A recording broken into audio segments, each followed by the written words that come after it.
Yo creo que hoy a la juventud, más que nada necesitamos decirle eso, capacidad de sufrimiento, capacidad de esfuerzo. A uno no le llueven las cosas, no le llegan las cosas, y uno tiene que ir en búsqueda de los logros. A uno le pueden abonar el camino, pero uno tiene que ayudar a construir ese camino, y yo creo que ese es un mensaje muy claro para los jóvenes, que mantengan la ilusión, pero la ilusión también hay que construirla. Hoy, después de todo lo que has vivido, ¿qué te sigue moviendo? No, yo tengo un profundo amor por este país. De hecho, cuando a veces uno le dicen, Juan Carlos, ¿usted se iría de Colombia? Yo digo, no tengo para dónde irme. Esta es mi patria, la amo y quiero vivir aquí por siempre. Así que amor por Colombia. El país necesita tener muy claro el 7 de agosto próximo en qué condiciones el nuevo presidente recibe el país y qué decisiones, por dolorosas que sean, se tienen que tomar. La política es muy interesante cuando uno lo derrotan, y es muy interesante cuando uno le toca aprender a hacer oposición y a formarse dentro de la oposición. Juan, una frase, un lema que siempre lo acompañe. La constancia vence lo que la dicha no alcanza.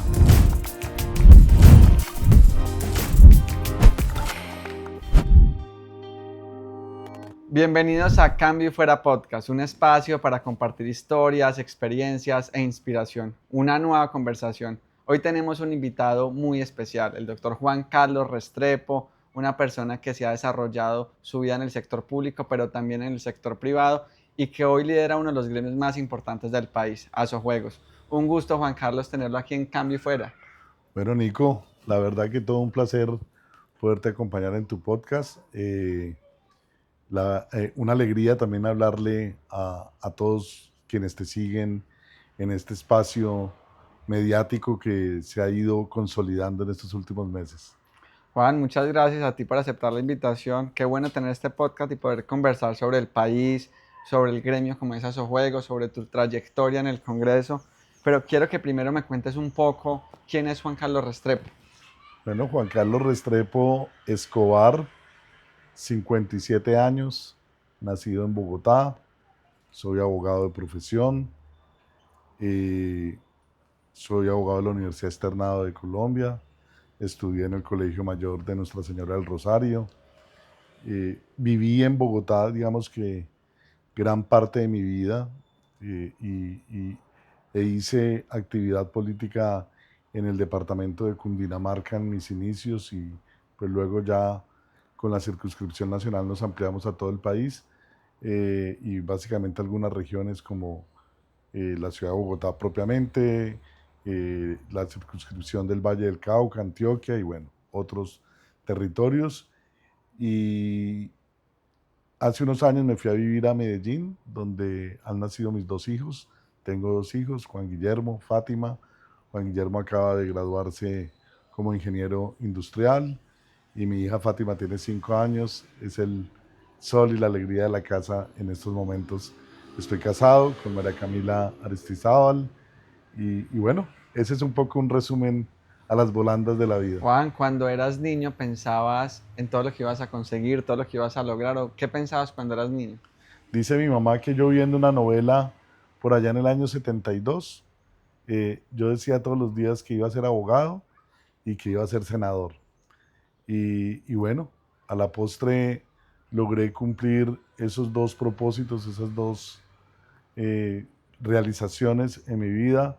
Tengo una anécdota muy bonita. Cuando me gradué de bachiller en 1986, mi abuelo Eduardo Escobar, el día de mi grado, de manera un poco premonitoria dijo que iba a ser representante de la Cámara y senador del liberalismo, y tuve el orgullo de serlo, y por lo tanto, digamos que fue unas premoniciones tanto propias como de quienes me vieron crecer, de que iba a desarrollar actividad política, y desde luego también mi profesión del derecho, que es una profesión que amo, que a pesar de que no la he ejercido ni como juez, Desde el ni litigio. desde la judicatura, ni desde el litigio, pues sí es una profesión que valoro permanentemente y que me ha dado, digamos, un gran bagaje para afrontar todos los retos de mi vida. Juan, ¿en qué momento pensaste en que ibas a dejar huella en el país? ¿O qué momento más bien pensaste mi camino es el servicio público?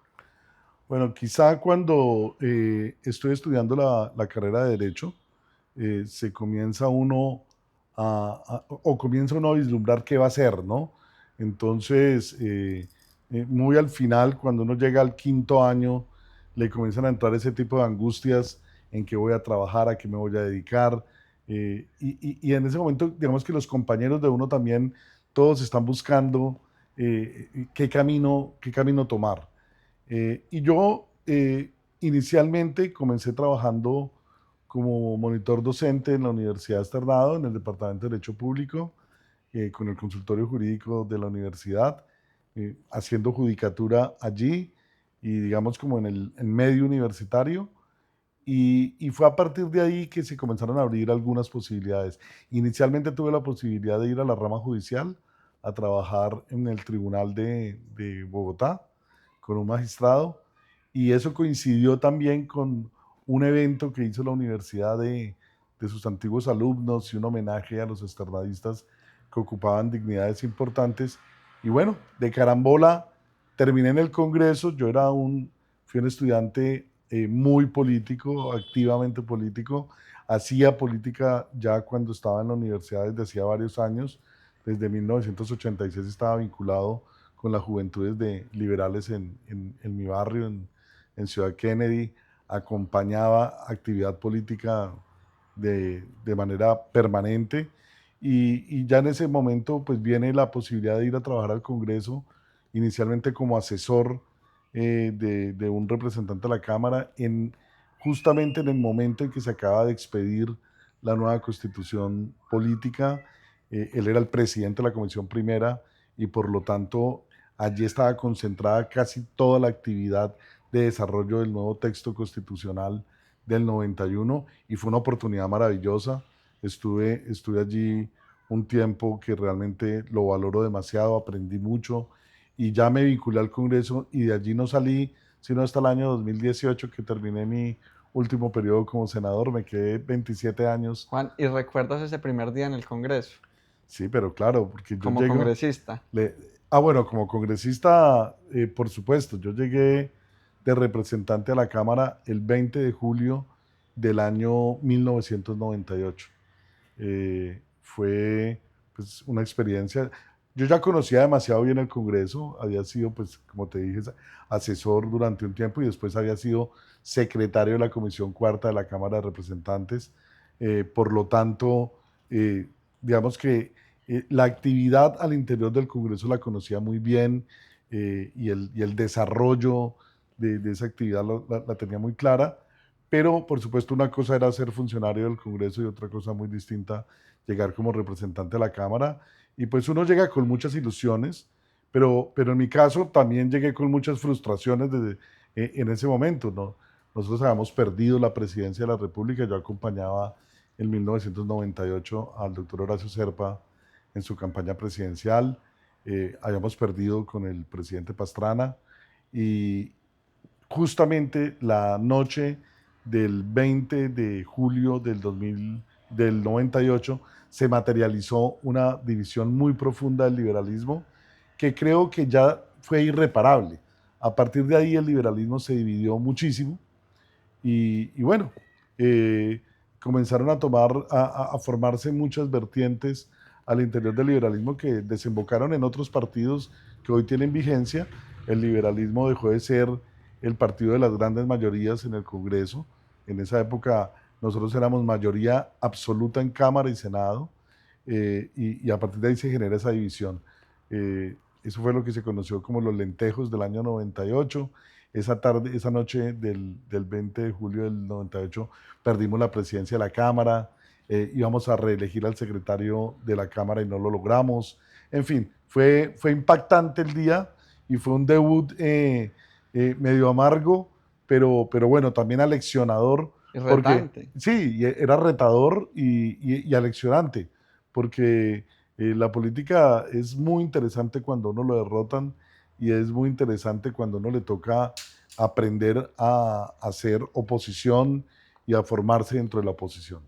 Juan, usted fue ponente en muchos proyectos de ley, pero ¿cuál considera usted que fueron esos proyectos que más le apasionaron o que le generaron un mayor impacto a usted al país o un aporte legislativo significativo? Bueno, yo participé como ponente de todos los planes de desarrollo durante mis periodos como representante y senador. Luego fui ponente de 5 planes de desarrollo, de innumerable cantidad de presupuestos de la nación. No sé cuántas veces sería ponente del presupuesto, pero fueron muchísimas. Y a la postre, pues fui presidente de las comisiones económicas en el presupuesto 3 veces. Luego, digamos que allí tuve un protagonismo en los temas de hacienda pública, de presupuesto de la nación, de estatuto orgánico de presupuesto. Ahí trabajamos arduamente. Pero tal vez hay una ley que yo destaco mucho y que luego ha tenido unas leyes complementarias en lo sucesivo que han contribuido, y fue la ley 819. La ley 819 fue la ley de responsabilidad fiscal. Y esa ley, que trabajé con algún otro colega representante de la Cámara, fui ponente en Cámara y después fui ponente en Senado. ¿Tú cuántos años Coincidió, estuviste en la Cámara, en la Juan? Cámara estuve en el periodo 98-2002, y del 2002 al 2018 estuve en el Senado. 16 años en el Senado y 4 en la 4 Cámara. años en la Cámara como representante de la Cámara. Entonces, fueron 20 años en total, 5 periodos de Congreso. Y ese proyecto particularmente fui ponente en Cámara, y llegué al Senado y fui ponente en el Senado. Luego fue una ley que la trabajé durante durante 2 legislaturas completas, y pues que la conocí a profundidad. Es una ley de restricción de gasto, es una ley que colocó en cintura a las administraciones municipales y departamentales en ese momento histórico. Para que te des una idea, para el año 2002, 600 municipios de Colombia o algo más estaban en ley 550, en ley de quiebras. Eh, por lo menos 12 departamentos también estaban metidos en ley de quiebras. Entonces, era exigible por parte del Estado diseñar una ley que colocara límites al endeudamiento. Hoy, cuando estamos justamente tantos años después, 23 años después, hablando de la regla fiscal y de la excepción que le acaba de hacer el gobierno a la regla fiscal, pues para el año 2002 fue demasiado importante, fue definitivo imponer unos límites al endeudamiento y exigirles a alcaldes y gobernadores un manejo responsable de las finanzas públicas, y por supuesto también desde la nación, ¿no? Hubo un momento de mucha contracción económica, una crisis económica muy profunda, y eso obligó a que las casas se ordenaran. A partir de allí, digo yo, del 2002, y creo no equivocarme, hubo algunas regiones del país que gracias a su buen manejo han tenido un desarrollo muy notable, y ciudades que han tenido un desarrollo muy notable.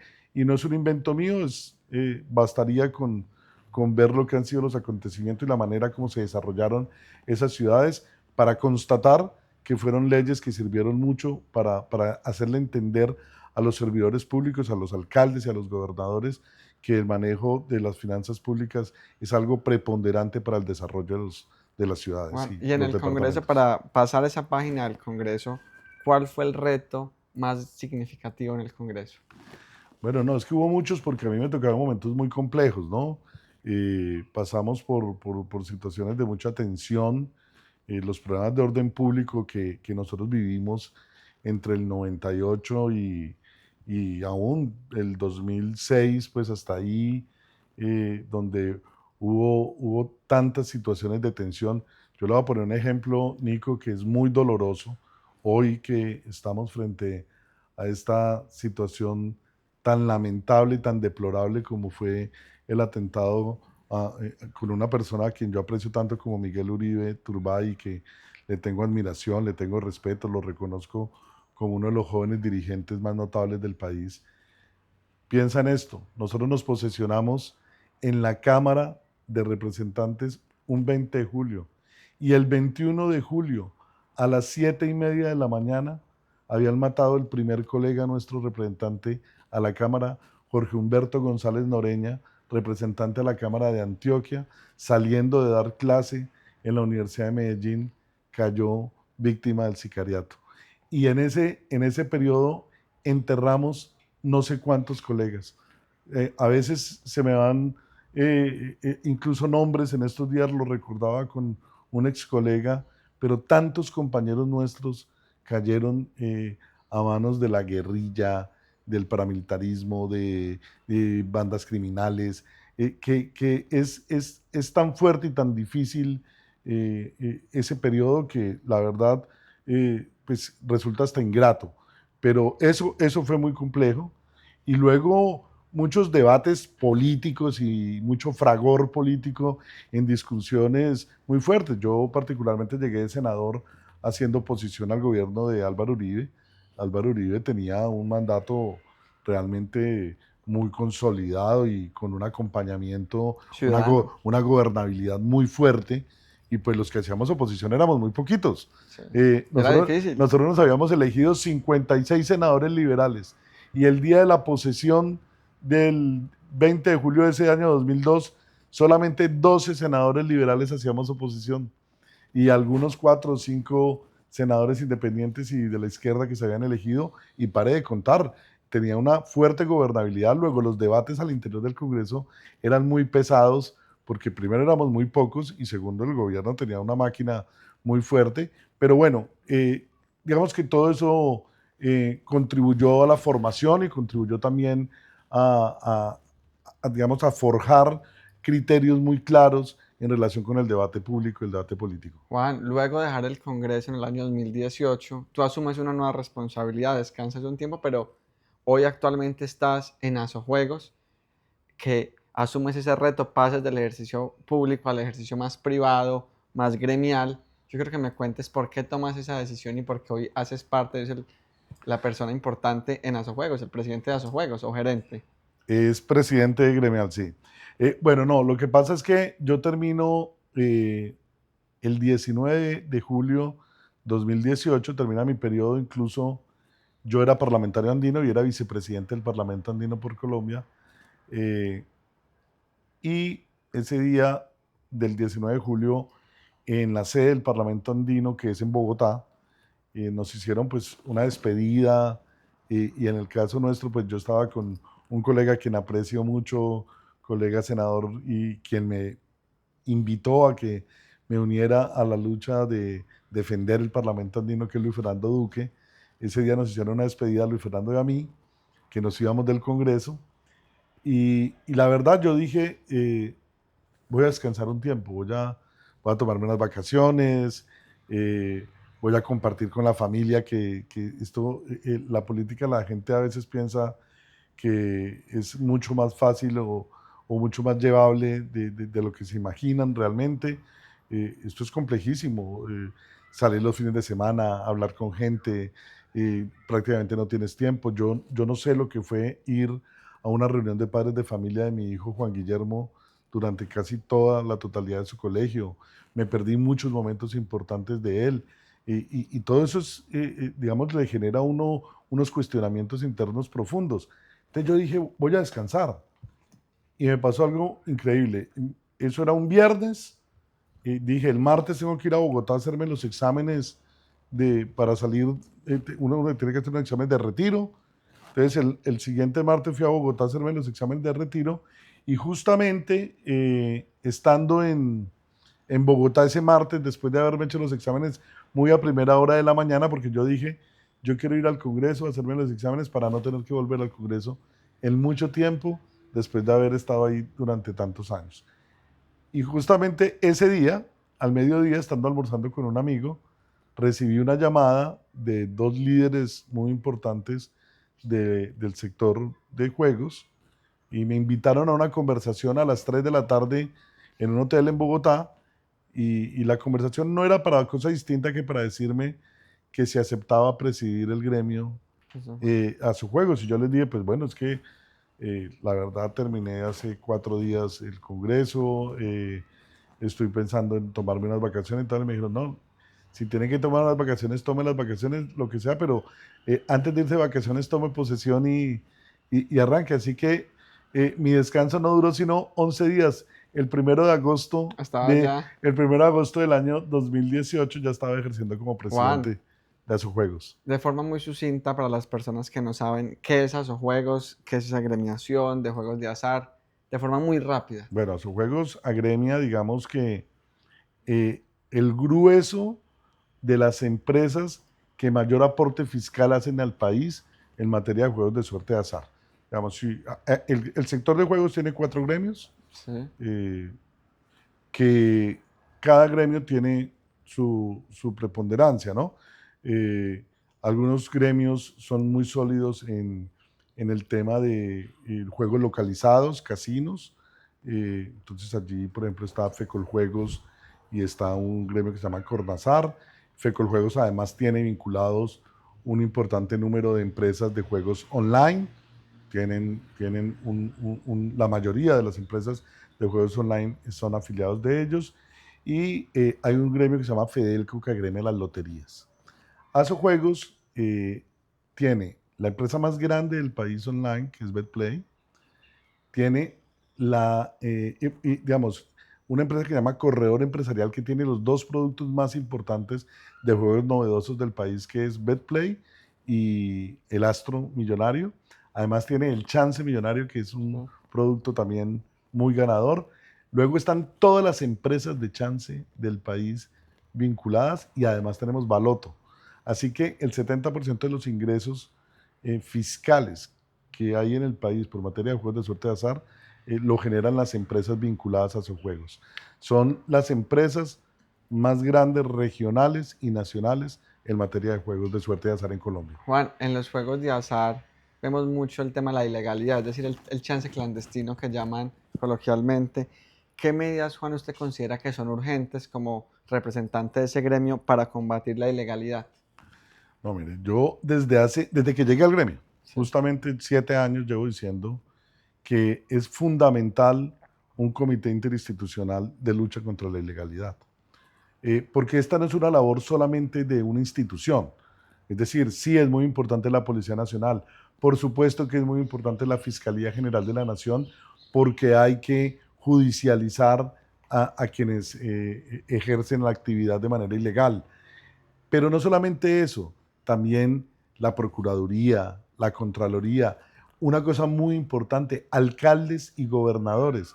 Los alcaldes y los gobernadores son fundamentales. La UIAF, como la Unidad de Inteligencia Financiera del Estado, y el sector privado, por supuesto, que ejerce la actividad de juegos de suerte y azar, que es un monopolio rentístico del Estado, que lo ejercen particulares como lo prevé la Constitución Política. Así que yo creo que ese comité interinstitucional debe guiar al país en la lucha contra la ilegalidad. La nación está representada para estos efectos por el administrador del monopolio rentístico, que es Coljuegos, y digamos que la sumatoria de los esfuerzos de todos debieran contribuir a esa lucha. Yo creo que ahí falta mucho por hacer. En Colombia hay una gran ilegalidad, en el territorio hay una gran ilegalidad y yo creo que no se han tomado las medidas que se Necesarios. corresponden para la lucha contra un flagelo que hace mucho daño a las empresas legales, pero que sobre todo también se manifiesta en la falta de mayor recaudo para los servicios de salud, que al fin y al cabo es lo que determina la Constitución para este sector. Juan, pasemos ya al tema de Asojuegos, un tema muy importante que es la situación actual del país. Y yo quiero que desde su experiencia, desde su conocimiento en lo público, pero también en lo privado, me cuente un poco sobre cómo es el futuro económico y cómo es el futuro político del país. Bueno, pues el económico me parece francamente preocupante, ¿no? Eh, este tema de la regla fiscal, sin duda, este esguince que se le hace a la regla fiscal, sin duda va a repercutir en muy pocos días en Colombia. Va a repercutir a través de qué medios. Seguramente las calificadoras de riesgo nos van a bajar la Bajar de calificación. calificaciones. Cuando nos bajen la calificación, eso automáticamente significa que van a subir los intereses para Colombia en la colocación de deuda. Eh, Creo que vamos a dejar en términos generales este mandato, esta administración va a dejar una olla muy, pero muy raspada para el próximo gobierno. Eh, yo veo que el sector privado está francamente agobiado con las medidas tributarias que se tomaron en los últimos años. Hay una pérdida en el dinamismo del recaudo fiscal y es evidente que las expectativas de recaudo fiscal eran superiores a las que se están dando, y eso tiene que ver con que las tasas de tributación que hoy se pagan en Colombia están muy por encima del promedio regional. Incluso si usted ve los estudios frente a la OCDE, a la que nos sentimos, pues digamos, tan felices de pertenecer, pues nosotros tenemos tal vez los índices más altos de tributación de OCDE y los más ineficientes además. Entonces yo creo que la situación económica y fiscal de Colombia es muy compleja, está en un estado crítico, y seguramente en el futuro inmediato pues se tendrán que tomar medidas muy severas para contener este problema. Creo que la medida más importante, que es la de recorte al gasto público, no se ha tomado. No hay la voluntad de recortar el gasto público, y por lo tanto se cree que la solución está a través de la creación de nuevos tributos. Y crear nuevos tributos nos pueden llevar a una muy profunda recesión. Sí. Yo no estoy seguro que el sector privado colombiano ni las personas naturales, dicho sea de paso, estén en condiciones de pagar tasas de tributación más altas de las que ya hoy se pagan. Entonces, eso muy preocupante. Y en lo político, yo diría que pues tenemos un país muy fraccionado. Bastaría decir que hay más de 50 personas que han manifestado su interés en participar en el debate presidencial. Ahí está dicho todo. Una sociedad que coloca tantos candidatos, donde resultan tantos candidatos, claramente hay falta de cohesión. Cualquiera podría decir, no, es una sociedad muy plural y es una sociedad que se manifiesta abiertamente y que es muy liberal, y que obviamente por eso hay tantas expresiones políticas. Pero yo creo que son una mala señal, y si no encontramos el camino de agruparnos, de generar unas uniones de verdad de propósito para construir y fortalecer esta democracia de mejor forma, pues yo no sé qué pueda pasar aquí. O sea, los síntomas son malos. Este es un paciente enfermo, es un paciente que acusa cansancio y que necesita que se tomen unas medidas severas, importantes, en materia democrática, de preservación de la democracia. Y yo creo que ahí hay unos riesgos, son latentes. Ahora mismo yo con toda claridad digo, la convocatoria a una consulta popular sin tener en cuenta las decisiones tomadas por el Congreso y por la rama, y sin escuchar las decisiones de la rama jurisdiccional, sinceramente pues son sorprendentes. Rompe el equilibrio de Rompe el poderes. equilibrio de poderes, y por lo tanto todos esperamos que ojalá eso se resuelva en muy poco tiempo, porque sinceramente, Nicolás, de no resolverse eso en las próximas semanas, creo que vamos a tener una situación de confrontación política muy severa de cara a las elecciones, que a nadie le convienen, que a nadie le conviene. Y en Colombia también tenemos unos antecedentes, y es que la confrontación en política en Colombia desafortunadamente lleva a situaciones de violencia muy delicadas. Yo creo que es muy importante hacer un llamado también a la unión del país y a que no nos dejemos vencer por el miedo. Yo creo que los delincuentes no nos pueden arrebatar la esperanza, y más allá de la situación que vive el país debemos unirnos en torno a recuperar la seguridad, pero a mejorar nuestra calidad de vida todos los días. Juan, ¿cuál es ese consejo que le darías al próximo presidente, o esa primera acción que le recomendarías que debía hacer el 7 de agosto del 2026? Pues yo creo que hay muchas acciones que se tienen que hacer, ¿no? Primero, una señal muy, muy clara en materia de manejo de orden público. Creo que tenemos un desbordamiento de violencia en los territorios, y de ingobernabilidad en los territorios, a consecuencia de la preponderancia que los grupos al margen de la ley tienen en los diferentes departamentos del país. Luego, en materia de orden público hay que mandar una señal muy clara de apoyo a las Fuerzas Armadas y apoyo a las fuerzas de policía. O sea, todos queremos superar esta situación, una situación que agobia, que produce miedo. Y luego, en materia económica, me parece que hay que hablarle al país con mucha claridad, Con la verdad. con la verdad. Uno cuando está en una situación crítica es como cuando uno está enfermo. Uno quiere que le digan la verdad y de qué manera puede abordar su dificultad. El país necesita tener muy claro el 7 de agosto próximo en qué condiciones el nuevo presidente recibe el país y qué decisiones, por dolorosas que sean, se tienen que tomar. Y en materia política, yo creo que es clave que el próximo presidente haga una gran convocatoria de verdad de unidad nacional, porque en estos años se habló mucho de ese tema y se habló de tratar de hacer un acuerdo nacional y tal, pero pasaron los meses, los años y no se logró un acuerdo nacional. Creo que al próximo presidente le resulta impajaritable hacer un gobierno de unidad nacional, un gobierno que ojalá cierre una polarización en la que ya llevamos demasiados años y que no contribuye a la paz política. Juan, eso es muy importante, decir que sin seguridad no hay paz y sin paz no va a haber desarrollo. Juan, pasemos al último segmento, que son unas preguntas frescas, transversales, muy rápidas, para que hablemos de todo un poco. Hoy, después de todo lo que has vivido, ¿qué te sigue moviendo? No, yo tengo un profundo amor por este país. De hecho, cuando a veces uno le dicen, Juan Carlos, ¿usted se iría de Colombia? Yo digo, no tengo para dónde irme. Esta es mi patria, la amo y quiero vivir aquí por siempre. Así que amor por Colombia. Juan, ¿se arrepiente de algo en su vida pública? Sí, yo creo que siempre a uno le queda faltando algo, ¿no? Le queda algún sueño por cumplir o alguna decisión que tomó en algún momento que no fue la adecuada. Eh, Allá en el fondo de la mente retumban todavía episodios que uno diría no repetiría, o en esto me equivoqué, o esta fue una decisión apresurada, pero en términos generales me siento satisfecho. Creo que cumplí una labor más que decorosa en el Congreso y que traté de contribuir y hacer aportes sustantivos. Juan, ¿qué es lo que más extraña de esos días en el Congreso?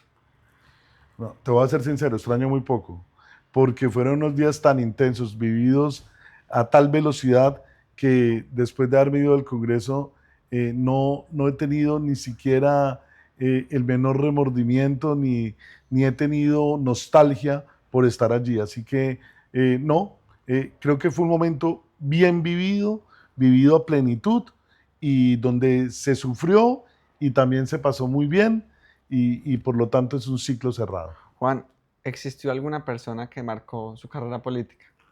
No, claro. Yo diría que previo a la política, las dos familias mías muy políticas, pero no porque hicieran política, sino porque eran dos familias donde el debate político era permanente.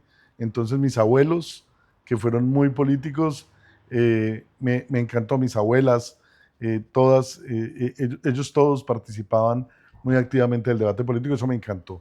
Y luego yo tuve, digamos, la orientación en el comienzo de mi actividad política de Horacio Serpa, a quien valoré muchísimo y le tuve enorme aprecio. Luego, obviamente, trabajé con Germán Vargas durante muchos años, también al lado de él en su partido, y digamos que son líderes muy importantes, muy notables, y le tengo admiración a muchos otros que creo que hicieron grandes labores. Admiro al presidente Gaviria. El presidente Gaviria, más allá de las formas en cómo se hizo la constituyente, más allá de las formas, creo que el fondo fue de gran utilidad. Al país le sirvió mucho la constitución del 91, oxigenó la democracia, y eso nos sirvió. Juan, ¿algún personaje que usted admire de la historia, del país, del mundo? Pues muchísimos, ¿no? Digamos que en la política, Winston Churchill me parece que es de los dirigentes más notables de la historia. Tenemos esa persona en común, Juan. Juan, guarito, ron, ¿qué prefiere? Oh, Guarito. ¿Café con leche, café sin leche?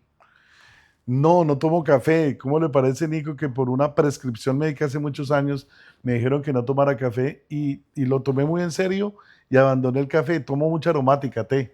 Sí. ¿Tiene una canción, una música en especial que le suba el ánimo en momentos duros? Sí, mire que yo tengo para la música mis momentos. Yo un viernes por la tarde, salsa, me encanta. Pero si es un domingo, de pronto rockcito. Me gusta mucho. Un sábado por la tarde te escucho vallenatos, música popular, Depende pero del si día. estoy entre semana, en mi carro escucho mucha música clásica. Me encantan las emisoras de música clásica, la de la Universidad Jorge Tadeo Lozano en Bogotá, que es maravilloso. Juan, un lugar de Colombia que le encante, que diga es imperdible para un turista, para un extranjero. Yo conozco toda Colombia, entonces, ¿cómo no destacar las bellezas que hay en este país? Aquí hay muchos sitios que se destacan porque pues, se han ido haciendo muy reconocidos. Pero mire, en el Guainía, los cerros de Mavicure, es un lugar precioso. Lo conocen muy pocos colombianos, bellísimo. En Antioquia, el Cerro Tusa, la pirámide natural más alta del mundo, bellísima, que es la puerta de entrada al suroeste antioqueño. Eso es bellísimo. Caño Cristales, que es un lugar, Sí. digamos, inigualable su belleza. Y bueno, nuestras playas, tantas cosas que admirarle al país. Juan, su libro favorito.